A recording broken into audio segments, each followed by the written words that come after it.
Okay, so I have most of this clay mask off my face. So I haven't done a clay mask in like years.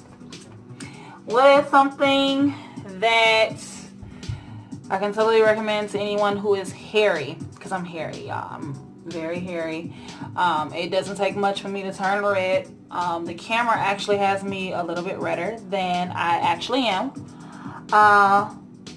What I would recommend is that your water is really, really hot, or as hot as your skin can. I have clay underneath my eye. I'm trying to wipe it. It's nothing wrong with my skin. It's just there are still spaces or spots where there is still clay. So you take the water as warm as you can get it. I think this is probably something anybody should know, but I clearly forgot. And by me clearly forgetting, that means there are clearly some people who don't know. So you take the washcloth as warm as you can get it, and you're going to lay it on your face, and you're going to kind of rub in that area. So for me, it's in my hairiest spaces. So I'm going to lay this here. I know up here it has some, so I'm going to rub. I'm not rubbing to scrub. I'm just going so that the cloth can let that little extra bit of moisture go through. And actually I should be rubbing up because that's good for the circulation and it keep from aging. Give us this beautiful skin that we have. Wipe up. And most of it's gone. And then wipe around the hairline because that's where it's stuck for me because I put it too high. How do I feel about this face mask? I like it. I like it. My skin feels rejuvenated. I feel a bit calmer. I'm about to take this amazing bath next, which is actually going to relax me a bit more. It's actually with the Blonde and Blue Girl steamers and bath bombs.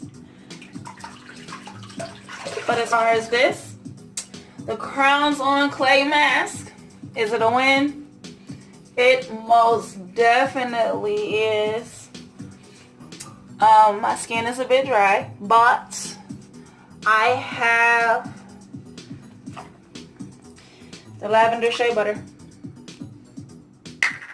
and it actually feels like it's whipped, you guys. I don't know if you can sell that in there. Goes on super smooth, not like most shea butters. Most shea butters, they feel really thick, they're hard to get out, and they leave like a yellowish residue. No yellowish residue left here. I actually could use a bit less. The lavender smell is very subtle. You can barely smell it. I like this.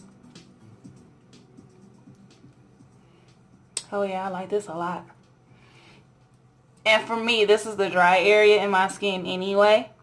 It's ironically around my lips, but it's actually a little bit further out, but right in here. And especially in my chin. Yes, I'm shiny right now. And that's okay. There'll be a picture after this to really show how amazing my skin looks from this.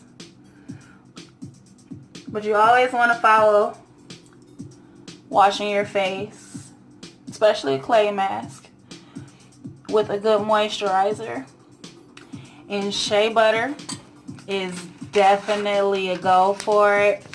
And like I said, I have the lavender shea butter. It's great for calming. This mask I did was a peppermint clay mask. And it's also a good detox. And it's good for the upper respiratory with breathing. Just because, you know, you're breathing it in. Detox, inflammation. And overall, it's like really calming. Like, I'm really ready to go to bed now just because I feel that relaxed. You don't get that often. And I really should did before pictures because I said I wasn't going to do my neck, but I end up doing it anyway. It's a lot clearer. And this is also a dry area for me. A lot of times we're scared to talk about those dry areas in our skin. And CrownsOn, you have a faithful buyer now. I will definitely buy this lavender shea butter, which is $7 a jar. And I will definitely buy the peppermint clay mask, which is $8 a container. It has red clay, it's distilled water, it's red clover, it's comfrey in it, it's of course peppermint, and there's also eucalyptus in this one. I think she has 2 other ones. I can totally do a trial of those if you guys really need it.